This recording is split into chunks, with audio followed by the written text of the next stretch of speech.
Hola, ¿cómo están? Nosotros somos estudiantes de la Corporación Universitaria Adventista y venimos a presentarles los medicamentos más usados en el servicio de urgencia. Nosotros somos del programa de enfermería y está conformado la presentación por Diana Arcila Muñoz, Lady Carolina Laverde, Felipe Jaramillo Rueda, Yesenia Vélez Rueda y María Clara Salazar.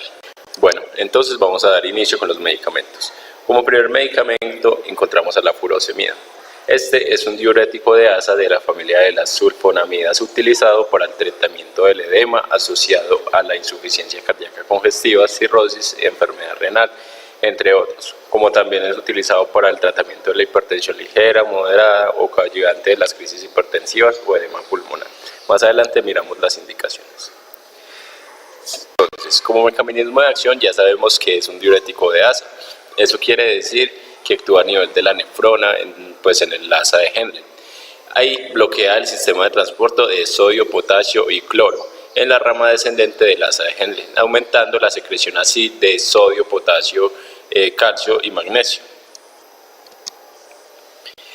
Como indicaciones, para el tratamiento, es usado para el tratamiento de la hipertensión arterial, edema asociado a insuficiencia cardíaca e insuficiencia renal, edema cerebral o edema agudo de pulmón y a veces para el tratamiento de hipercalemia e hipercalemia severa. Listo. Entonces, en reacciones adversas encontramos que hay alteraciones electrolíticas debido a todos los electrolitos que se pierden debido a los mecanismos de acción que tiene la furosemida. Entonces esto conlleva una deshidratación e hipovolemia, nivel de creatinina de sangre elevada y un nivel de triglicéridos en sangre elevados, aumento del volumen de la orina, hipotensión, incluyendo hipotensión ortostática, encefalopatía y encefalopatía hepática en pacientes con insuficiencia hepatocelular y hemoconcentración. Como cuidados de enfermería encontramos que hay que tener en cuenta varios factores. Uno de esos, mirar las contraindicaciones a las que debe estar el medicamento antes de administrarlo. Debe tener un balance adecuado de los líquidos en el paciente. Eso quiere decir los líquidos que ingiere y los que elimina, tener un control de todo esto. Administrar en horas de la mañana es mucho mejor para evitar la diuresis nocturna y evitar que el paciente se sienta incómodo. Llevar un control de los electrolitos séricos debido a todo lo que se pierde, controlar la presión arterial del paciente, controlar el peso, valorar el estado del edema en el tratamiento y aplicar siempre los 10 correctos. Continuando, encontramos a la morfina. La morfina es una potente droga opiácea usada frecuentemente en la medicina como analgésico. Esta es nombrada así por un farmacéutico alemán en honor a Morfeo, o el dios griego de los sueños. Ahora entenderemos por qué esta razón. Como mecanismo de acción es un analgésico agonista de los receptores opiáceos U y del menor grado de los receptores kappa en el sistema nervioso central. ¿Qué quiere decir esto? Que no se va a llevar la señal del dolor hacia el sistema nervioso central, entonces va a disminuir este por ende.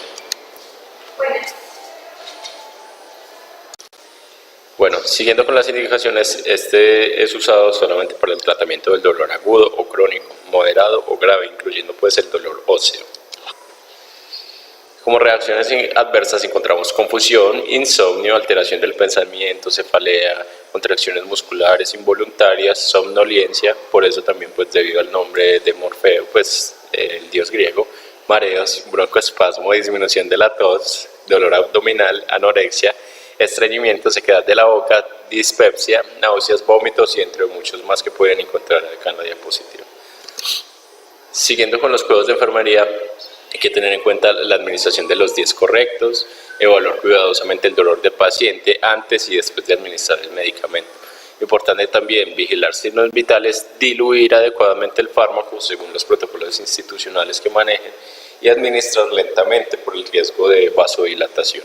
Mirar el estado respiratorio también del paciente debido a la sedación que este puede presentar. Siguiendo con el tercero, encontramos al diclofenaco. El diclofenaco es un fármaco inhibidor relativamente no selectivo de la ciclooxigenasa y miembro de la familia de los AINES, antiinflamatorios no esteroideos. Está indicado para reducir inflamaciones y como analgésico también. Mecanismo de acción.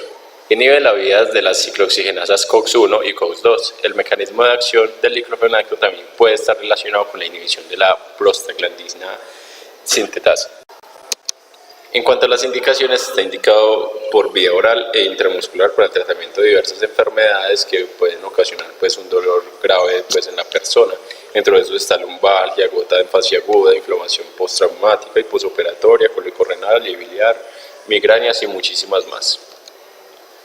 Reacciones adversas. Encontramos cefalea, mareo, vértigo, náuseas, vómito, diarrea, dispepsia, dolor abdominal, flatulencia, anorexia, erupción y muchas más. Importante, cuidados de enfermería, administrar según los días correctos, valorar tolerancia del medicamento, tener siempre la dosis correcta por su toxicidad que este maneja, observar si existe presencia de hemorragias en casos extremos, debido a que también inhibe la agregación plaquetaria, y evaluar el nivel de dolor antes y después del tratamiento farmacológico. Continuando con los medicamentos, entonces ahora tenemos al nitroprusiato de sodio. Este es un vasodilatador arteriovenoso.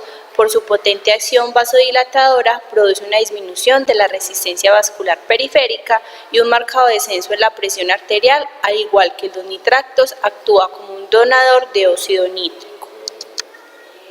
Su mecanismo de acción consiste en la relajación directa del músculo líquido vascular secundario a un complejo de acciones caracterizadas por el antagonismo con el calcio, hiperpolarizando la membrana vascular que hace menos excitable a los estímulos, ocurriendo así una rápida disminución de la presión arterial por vasodilatación arterial y venosa. La vasodilatación ocasiona reducción de la tensión intraventricular en el final de la diástole, que implica disminución del consumo de oxígeno. Está indicado en emergencia hipertensiva, hipotensión controlada en anestesia, insuficiencia cardíaca aguda y crónica. Como reacciones adversas tenemos hipotensión severa, mareos, palpitaciones, náuseas, vómito, cefalea, dolor abdominal y molestia precordial. Como cuidados de enfermería tenemos evaluar la aparición de las reacciones adversas al medicamento, evaluar los signos vitales haciendo énfasis en la presión arterial, la frecuencia cardíaca, evaluar aparición de cianosis, bradicardia e hipoxia y evaluar la eliminación urinaria. Ahora seguimos con la vancomicina. Este es un antibiótico glicopéptido para uso parenteral obtenido de la Nocardia orientalis y es eficaz solo contra bacterias gram positivas. Como mecanismo de acción, la vancomicina es un bactericida y parece ejercer sus efectos uniéndose a los precursores de la pared celular de las bacterias, impidiendo la síntesis de estos. El punto de fijación es diferente del de las penicilinas. El resultado final es una alteración de la permeabilidad de la pared celular de las bacterias incompatible con la vida.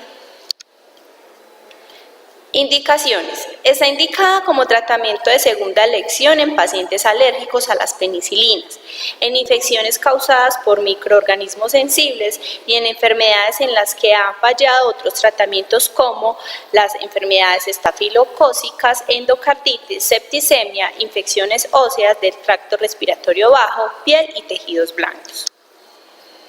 Como reacciones adversas tenemos ototoxicidad, ataxia, vértigo, náuseas, vómito, nistagmo, nefrotoxicidad, síndrome del hombre rojo, que es producido por la liberación de histamina. Como cuidados de enfermería tenemos administrar en dosis de infusión continua y controlada con bomba de infusión, evaluar la eliminación urinaria, evaluar permeabilidad del acceso venoso antes de la administración por vía periférica. Ahora seguimos con la penicilina. La penicilina es un antibiótico del grupo beta-lactámico empleado profusamente en el tratamiento de infecciones provocadas por bacterias sensibles. Su mecanismo de acción, al ser un bactericida, inhibe la tercera y última etapa de la síntesis de la pared celular bacteriana mediante la unión a determinadas proteínas de la pared celular. Está indicado para el tratamiento de infecciones graves causadas por microorganismos sensibles como la pericarditis, la listeriosis, las infecciones de las vías respiratorias bajas como la neumonía y el empiema, infecciones de la piel y estructuras de la piel, gangrena gaseosa, entre otras. Como reacciones adversas tenemos erupciones de piel urticaria, edema laríngeo, fiebre, eosinofilia, colitis pseudomembranosa durante o después del tratamiento antibacterial. Cuidados de enfermería. Hay que vigilar cuidadosamente al paciente para detectar de forma precoz la aparición de reacciones adversas, especialmente de reacciones de hipersensibilidad. Y debe vigilarse la temperatura del paciente y la elevación de la temperatura podría indicar la presencia de fiebre de origen farmacológico. Continuamos ahora con el medicamento de buscapina o butilbromuro de iosina. Este es un medicamento antagonista colinérgico antiespasmolítico que alivia los espasmos, o sea, las contracciones musculares generados en los órganos de abdomen, pelvis, para calmar así el dolor. Como mecanismo de acción, la buscapina ejerce una acción espasmolítica sobre la musculatura lisa del tracto gastrointestinal, biliar y genitourinario. Como es un derivado del amonio cuaternario, el N-butilbromuro de iosina no afecta al sistema nervioso central. Por lo tanto, no se presentan efectos secundarios anticolinérgicos en el sistema nervioso central. La acción anticolinérgica periférica resulta tanto de una acción que bloquea los ganglios intramusculares de los órganos huecos como de una actividad antimuscarínica. Bueno, ahora seguimos con las indicaciones. Este medicamento está indicado en espasmos del tracto gastrointestinal, biliar y genitourinario y también como coayudante en procesos de diagnóstico y terapéutica en los que el espasmo puede suponer problemas. Esto se puede hacer cuando se requiere una endoscopia gastroduodenal o una radiografía. También vamos a hablar un poco de las reacciones adversas de este medicamento. Este medicamento produce taquicardia, trastornos de la acomodación visual, vértigos y potencialmente formación de orina residual. Ahora seguimos con los cuidados de enfermería. Este medicamento no se debe administrar en pacientes que presentan glaucoma, ya que este aumenta la presión ocular. Pacientes que tengan obstrucción de la salida de la orina o intestinal, ya que este dificulta para orinar o defecar. O personas que tengan problemas cardíacos, enfermedad grave del hígado o del estómago. También no se debe administrar al mismo tiempo con medicamentos que contengan paracetamol para evitar sobredosis.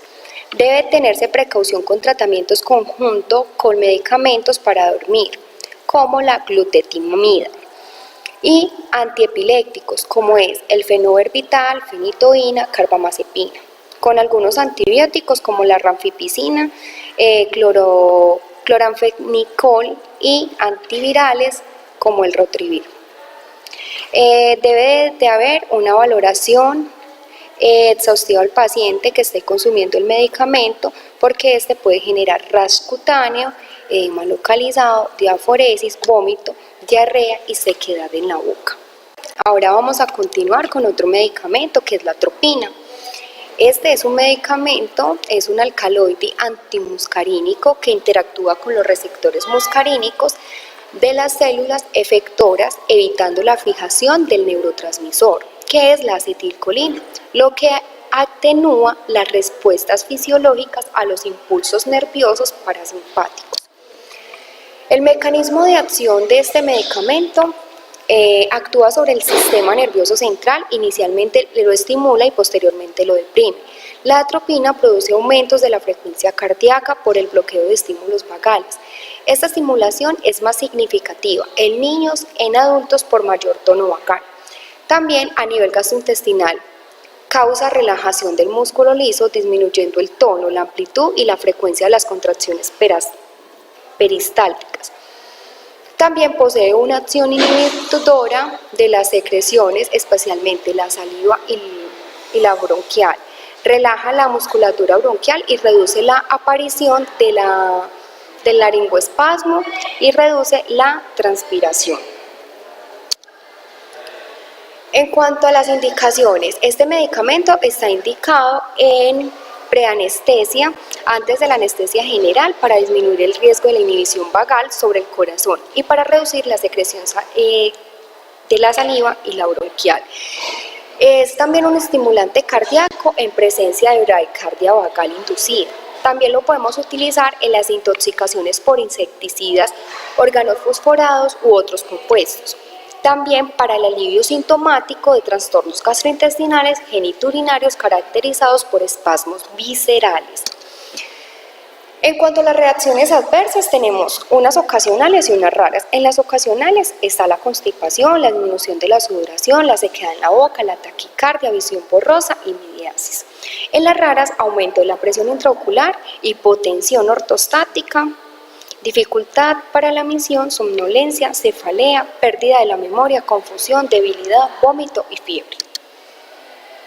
¿Qué cuidados vamos a tener en enfermería con este medicamento? Este medicamento está contraindicado en pacientes con insuficiencia cardíaca, arritmias cardíacas, glaucoma, porque induce un aumento de la presión intraocular. En la miastenia gravis puede agravar una crisis y en la obstrucción píloro-duodenal. Tenemos que supervisar los anticolinérgicos en niños y es si estos están febriles, ya que estos medicamentos, como suprimen la actividad de las glándulas sudoríparas, ocasionando un exagerado aumento de la temperatura corporal. Se debe vigilar en pacientes con insuficiencia renal o hepática, ya que los efectos de la atropina pueden ser más prolongados, y se debe usar con precaución en pacientes con estenosis pilórica, reflujo gastroesofágico, ya que retrasa el vaciamiento gástrico, el ilio paralítico o retención urinaria.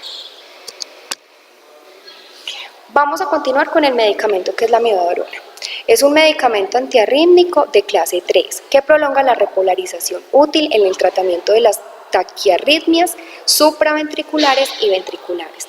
Extiende la duración del potencial de acción y del periodo refractario en todo el tejido cardíaco, aurículas, ventrículos y nodo auriculoventricular, sin modificar el potencial de reposo de la membrana.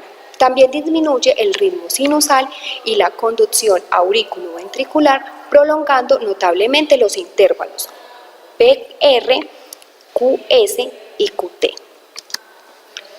En el mecanismo de acción de este medicamento es prolongar el potencial de acción y el periodo refractario de todo el tejido cardíaco, incluso el nódulo sinusal, la aurícula, el nódulo auriculoventricular, el sistema His-Purkinje y el ventrículo, por acción directa en el tejido, sin afectar significativamente el potencial de la membrana. También disminuye el automatismo del nódulo sinusal y el automatismo de unión, prolonga la conducción del aurículo ventricular y disminuye el automatismo de la unión de las fibras de conducción espontánea del sistema de Purkinje. Por otra parte, prolonga el estado refractario y disminuye la conducción de las vías tisulares accesorias en pacientes con síndrome de Wolff-Parkinson-White. Por último, también provoca antagonismo no competitivo de los receptores alfa y beta adrenérgicos e inhibición de los canales de calcio y afecta el metabolismo de la hormona tiroidea. Bueno, ahora vamos a seguir con las indicaciones. Este medicamento está indicado como prevención y tratamiento de las arritmias ventriculares, incluidas la fibrilación ventricular recurrente y la taquicardia ventricular recurrente, hemodinámicamente inestable. Prevención y tratamiento de las arritmias supraventriculares, taquicardia auricular y supraventricular paroxística o permanentes, el flúter auricular recidivante, fibrilación auricular paroxística, extrasístoles auriculares y ventriculares y el síndrome de preexcitación. Las reacciones adversas. Vamos a tener con este medicamento neuropatía, miopatía, bradicardia, alteraciones de la conducción, fotosensibilidad, hipotiroidismo, hipertiroidismo, alveolitis pulmonar difusa, neumonitis y fibrosis, alteraciones de las transaminasas que requiere reducir dosis o suspender el uso si se acompaña de un daño hepático. Va a presentar el paciente ictericia hepatitis y cirrosis hepática. En cuanto a los cuidados de enfermería, antes, durante y después de iniciar el tratamiento, se debe tomar cifras tensionales, valorar siempre el estado hemodinámico del paciente, muy importante, verificar antecedentes de arritmias ventriculares, valoración de la función renal o enfermedades respiratorias o hepáticas, valorar resultados del TSH. No se debe administrar este medicamento con medicamentos antiarrítmicos tales como la quinidina, verapamilo, porque facilita la intoxicación digital, y se debe administrar con precaución en pacientes que están. Continuando con la metoclopramida, vemos que este es un fármaco gastrocinético con propiedades antieméticas. Es utilizado en el tratamiento de las náuseas y los vómitos inducidos por la quimioterapia, en la gastroparesia diabética y en todos aquellos desórdenes en los que el tránsito digestivo está disminuido. Su mecanismo de acción se basa principalmente en que bloquea los receptores dopaminérgicos D2 en el área de excitación de los quimiorreceptores. Allí los efectos antieméticos resultan debido al antagonismo dopaminérgico central y de sus efectos gastrocinéticos. Además, posee también efectos antagonistas sobre los receptores de histamina 5-HT3, también implicados en los mecanismos de la náusea y el vómito. Está indicado para la prevención de la náusea y el vómito subsiguiente a una operación quirúrgica, inducidos por la quimioterapia y como tratamiento de la gastroparesia diabética, del reflujo gastroesofágico y también para facilitar la intubación intestinal y ayudar al vaciado en las radiografías gastrointestinales. Las principales reacciones adversas están relacionadas con la aparición de fatiga, somnolencia y sedación. También pueden ocasionar diarrea. Con menos frecuencia se han descrito apariciones de insomnio, confusión, depresión y cefaleas. Las reacciones extrapiramidales ocurren solo en un 0.2% de los casos e incluyen acaticia, muecas faciales, tortícolis, crisis de giros oculares o trismo. Como cuidados de enfermería están no administrar en pacientes con hipersensibilidad al medicamento. Este se encuentra contraindicado en pacientes con obstrucción intestinal o perforación del tracto digestivo y también debe administrarse con precaución en pacientes que tienen insuficiencia renal. Seguido está la hidrocortisona. Este es un medicamento corticoesteroide perteneciente a la familia de los glucocorticoides. Su mecanismo de acción trata acerca de las acciones antiinflamatorias que se deben gracias a sus efectos sobre las proteínas inhibidoras de la fosfolipasa A2, llamadas también lipocortinas. Estas son las que controlan la biosíntesis de mediadores potentes de la inflamación, como lo son las prostaglandinas y los leucotrenos, mediante la inhibición de la liberación de la molécula precursora del ácido araquidónico. Este medicamento se usa como terapia de reemplazo en insuficiencia adrenocortical, también en hiperplasia adrenal congénita, en artritis reumatoide, polimialgia reumática, fiebre reumática aguda, lupus eritematoso sistémico y también es utilizada en exacerbaciones agudas de asma, en shock anafiláctico y en reacciones de hipersensibilidad inmediata. La administración a corto plazo de este medicamento en grandes dosis normalmente no causa efectos adversos, pero la administración a largo plazo puede conducir a la atrofia de la corteza suprarrenal, llevando así un agotamiento generalizado de proteínas. Puede provocar diversas manifestaciones musculoesqueléticas como miopatías, alteración de la cicatrización de heridas, atrofia de la matriz ósea, fracturas óseas, entre otros. Como cuidados de enfermería debemos tener en cuenta que este medicamento puede enmascarar los síntomas de la infección y no debe ser utilizada en casos de infecciones virales o bacterianas que no se encuentren en tratamiento adecuadamente. Y también se deben utilizar con precaución en pacientes que tienen insuficiencia cardíaca congestiva e hipertensión, ya que se pueden exacerbar los síntomas.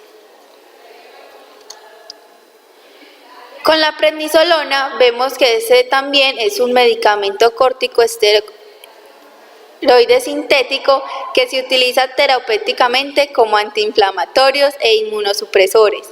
Tienen poca actividad mineralocorticoide y por tanto no son útiles para el tratamiento de una insuficiencia adrenal. Su mecanismo de acción se basa principalmente en que atraviesan con facilidad la membrana celular y se une con alta afinidad a receptores citoplasmáticos. La activación de estos receptores induce la transcripción y la síntesis de proteínas específicas. La respuesta inflamatoria se debe principalmente a la producción de lipocortinas, que son proteínas inhibidoras de la fosfolipasa A2, que en consecuencia los glucocorticoides reducen la inflamación y producen una respuesta inmunosupresora.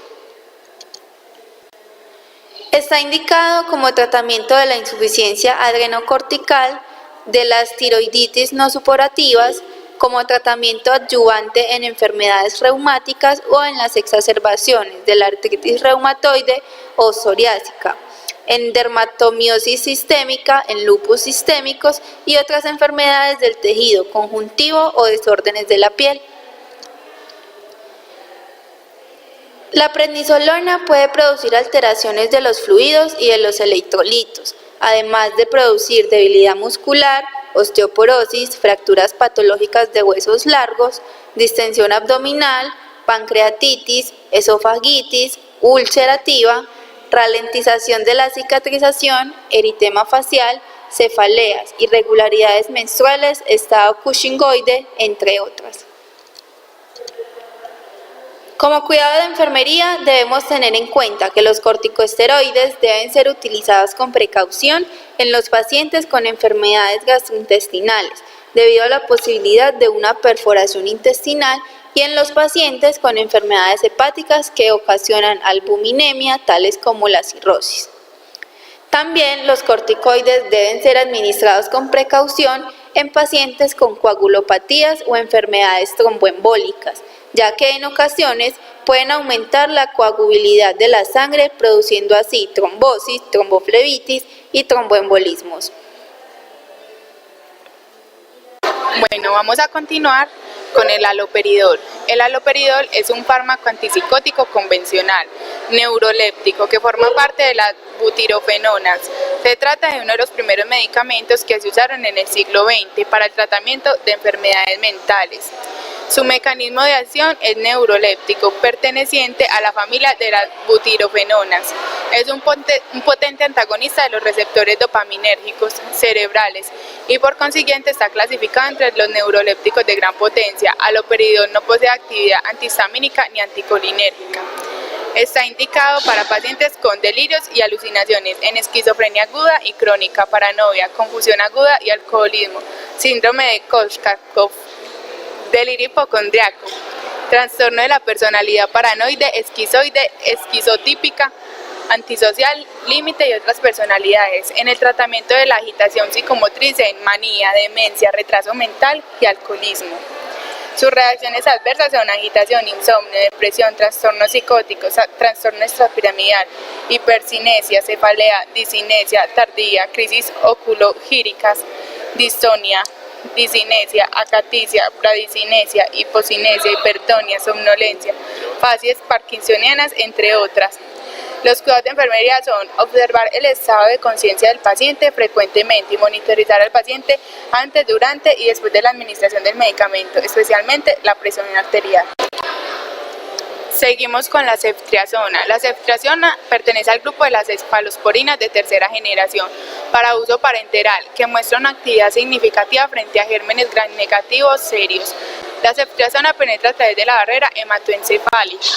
Su mecanismo de acción es, como todos los antibióticos betalactámicos, es bactericida, inhibiendo la síntesis de la pared bacteriana al unirse específicamente a unas proteínas llamadas proteínas ligandos de la penicilina, que se localizan en dicha pared. Estas son responsables de varios de los pasos de la síntesis de la pared bacteriana y su número oscila entre varios cientos a varios miles de moléculas en cada bacteria. Estas proteínas son diferentes para cada especie bacteriana, por lo que la actividad de cada uno de los antibióticos beta-lactámicos depende de la capacidad de estos para acceder y unirse a dichas proteínas. Las reacciones adversas pueden producirse a nivel local en la inyección intramuscular de ceftriaxona con dolor e induración de la zona. Los efectos gastrointestinales que se suelen producir con este antibiótico incluyen náuseas, vómito, dolor abdominal y diarrea. En raras ocasiones se han comunicado flatulencias y diarreas. También es muy poco frecuente el desarrollo de una colitis pseudomembranosa durante o después de la administración de la ceftriaxona. Los principales cuidados de enfermería son valorar constantemente el sitio por donde administrar el antibiótico, que no tenga cambios de color en el caso de la inyección intramuscular, y ver si hay flebitis o extravasación en caso intravenosa, y educar al paciente sobre posibles signos de alarma para que informe de inmediato al personal de salud. El ácido valproico es un fármaco antiepiléptico y estabilizador de ánimo no relacionado químicamente con otros medicamentos anticonvulsivos. Es un medicamento de alto espectro ya que actúa en diversos canales del sistema nervioso central. Mecanismo de acción: aumenta los niveles cerebrales de GABA, disminuye los de aminoácidos excitadores y modifica la conducta del potasio. Indicaciones: epilepsias generalizadas primarias, convulsivas, no convulsivas, ausentes y mioclónicas, parciales con sintomatología elemental comprendida en forma de Bravais jacksonianas o complejas, parciales secundariamente generalizadas, formas mixtas y epilepsias generalizadas secundarias, West y Lennox-Gastaut. Reserva la vía intravenosa para situaciones urgentes o si no es posible por la vía oral. Sus principales reacciones adversas son anemia, trombocitopenia, aumento de peso, temblor, trastorno extrapiramidal, estupor, somnolencia, convulsiones, fallo de memoria, entre otras. Los principales cuidados de enfermería es estar observando el estado de conciencia del paciente, que no tenga alteración mental, y monitorizar signos vitales mientras esté pasando el medicamento. A continuación, seguimos con la insulina cristalina. La insulina regular es una insulina producida por una cepa de Escherichia coli que ha sido alterada genéticamente para producir la insulina humana. La insulina regular está constituida por cristales de insulina zinc disueltos en un fluido para inyección y es idéntica en toda la insulina humana, sin ninguna modificación estructural ni añadidos para modificar su acción. Esta tiene un efecto rápido y una acción relevantemente corta, que es de 4 a 12 horas en comparación con otras insulinas. Su mecanismo de acción: como es idéntica a la insulina humana en cuanto a su cinética de unión al receptor de la insulina, la actividad principal de las insulinas es la regulación del metabolismo de la glucosa. La insulina y sus análogos reducen los niveles de glucemia mediante la estimulación de la captación periférica de glucosa, especialmente por parte del músculo esquelético y del tejido adiposo, y la inhibición de la producción hepática de la glucosa. Además, inhibe la lipólisis en el adipocito, inhibe la proteólisis y estimula la síntesis de proteína. Indicaciones: administración intravenosa de insulina se utiliza tan solo a nivel hospitalario, generalmente por infusión en soluciones de suero glucosado, en casos de graves hiperglucemias como coma hiperosmolar o cetoacidosis. La administración intramuscular se administra por vía intramuscular cuando es necesaria en una acción más rápida o cuando no es posible la administración subcutánea, pero casi siempre es subcutánea.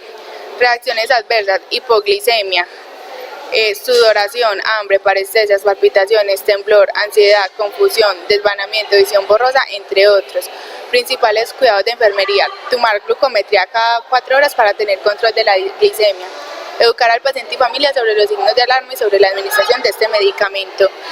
Muchas gracias por escucharnos, espero que hayan aprendido mucho el día de hoy sobre los diferentes medicamentos.